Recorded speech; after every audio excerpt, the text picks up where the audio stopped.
Hello everyone. आज हम taxation law के अंतर्गत कर नियोजन एवं कर अपवचन के बारे में जानेंगे। यानी यह जो टॉपिक है यह कराधान विधि से है, जिसे इंग्लिश में टैक्सेशन लॉ कहते हैं। यह BA LLB और LLB दोनों में बहुत ही इम्पोर्टेंट होता है। देखिए, कर नियोजन क्या है, पहले तो हम समझते हैं कि कर नियोजन क्या है, फिर इनमें जो अंतर है उसके बारे में जानेंगे।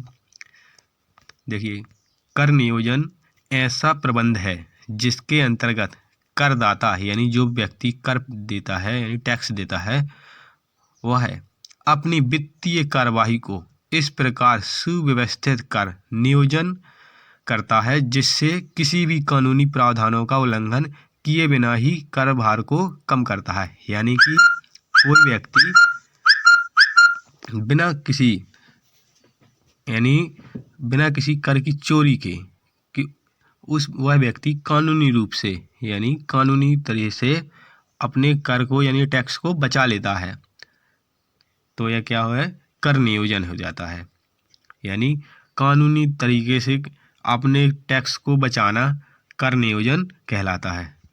आयकर अधिनियम कुछ विशिष्ट धाराओं को प्रदान करता है जिसके अंतर्गत कोई भी व्यक्ति दर्शाए गए प्रावधानों के अनुसार कानूनी तौर पर कर की राशि में बचत कर सकता है। यानी कोई भी व्यक्ति कानूनी प्रावधान के अनुसार अपनी जो टैक्स उसे लगा हुआ है, टैक्स देना है, उसे भरना है, उसको उस टैक्स में कुछ बचत कर सकता है कानूनी रूप से।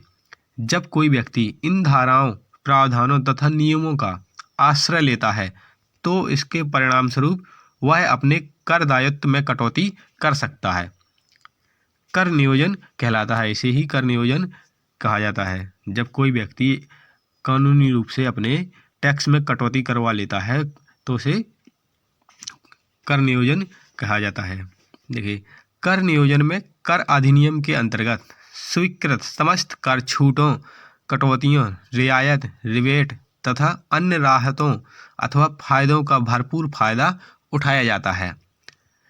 यह करदाता की विवेकपूर्णता एवं दूरदर्शिता को दर्शाता है, जिसके परिणाम स्वरूप वह कानून की सीमाओं में रहते हुए अपने कर दायित्व के भार को अधिकतम सीमा तक कटौती कर सकता है। यानी वह व्यक्ति जो करदाता है वह कानूनी तरीके से और कानूनी सीमाओं में रहते हुए अपने कर के दायित्व को भर सकता है और उसमें कटौती भी करवा सकता है। यानी कानूनी रूप से अपने टैक्स में छूट भी पा सकता है। और इसको जो व्यक्ति उसमें पे करता है कर को, उसे सरकार के द्वारा इस प्रकार से बहुत सी लाभ भी दिए जाते हैं, उसे प्रोत्साहन किया जाता है। यानी कि अब देखिए, कर अपवचन क्या है। अभी हमने जाना कर नियोजन, अब देखिए कर अपवचन क्या है।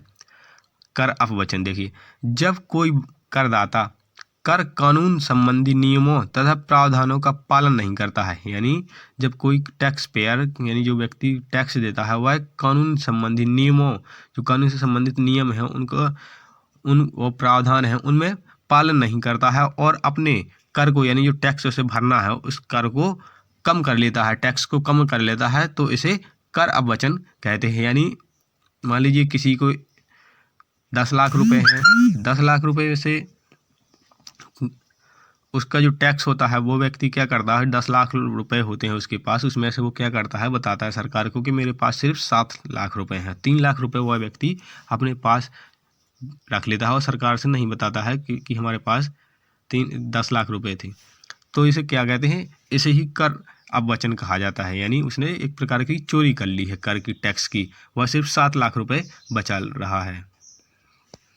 ठीक है, तो 3 लाख रुपए उसने क्या किए, अपने पास चोरी के रूप में, ब्लैक मनी के रूप में रख लिए हैं उसने, और जो 7 लाख रुपए उसने बताए हैं तो उसी 7 लाख रुपए वो टैक्स पे करेगा। देखिए, कर अपवचन कर की जानबूझकर की गई चोरी है, यानी यह एक जानबूझकर की गई चोरी होती है। जो करदाता कर अपवचन के दोषी होते हैं उन्हें आर्थिक दंड एवं कारावास की सजा दी जा सकती है। यानी जो व्यक्ति जानबूझकर के कर यानी टैक्स की चोरी करता है उन्हें सरकार के द्वारा यानी प्रशासन के द्वारा जैसे ही उन्हें पता चलता है, प्रशासन को अगर इस बात की जानकारी लग जाती है, तो उसे दंड भी दिया जाएगा जिस व्यक्ति ने उस टैक्स की चोरी की है, और कारावास भी या फिर उसके जुर्माना भी लगाया जा सकता है। इसे ही कर अपवंचन या कर वंचना भी कहते हैं। इसे कर वंचना भी कहते हैं। देखिए, अब कर बचाव एवं कर अपवंचन में अंतर देखते हैं। देखिए, कर बचाव क्या है? इसमें कर कानून के नियमों का पालन किया जाता है एवं कानून के नियमों का उल्लंघन नहीं किया जाता है। इसमें क्या है? कानून के उल्लंघन नहीं किया जाता है कर बचाव में, और कानून के दायरे में ही जो है टैक्स को बचाया जाता है। और कर अपवंचन में देखिए, इसमें कर कानून के नियमों का पालन किया जाता है, लेकिन होता क्या है कि कोई व्यक्ति है उसमें थोड़ी बचाव कर लेता है, बचत कर लेता है, इसकी थोड़ी बहुत चोरी कर लेता है कर की। देखिए, कर बचाव में यह नैतिक कार्य है, यानी कि यह एक सही कार्य है, और कर अपवंचन में यह अनैतिक कार्य है। यह वैधानिक है, कर बचाव है जो यह वैधानिक है, यानी कानूनी रूप से सही है, और जो कर अपवंचन है यह दंडनीय अपराध है, यानी अगर कोई व्यक्ति कर अपवंचन करता है तो उसे दंडनीय अपराध माना जाएगा, उसमें सजा मिलेगी, दंड दिया जाएगा। इसमें छूटों व कटौतियों का लाभ उठाया जाता है, यानी कर बचन में जो कर बचाव है उसमें छूटों और कटौतियों का लाभ उठाया जाता है। और जो कर अपवंचन है इसमें इसका उद्देश्य धोखा देना होता है, सरकार को धोखा देना होता है।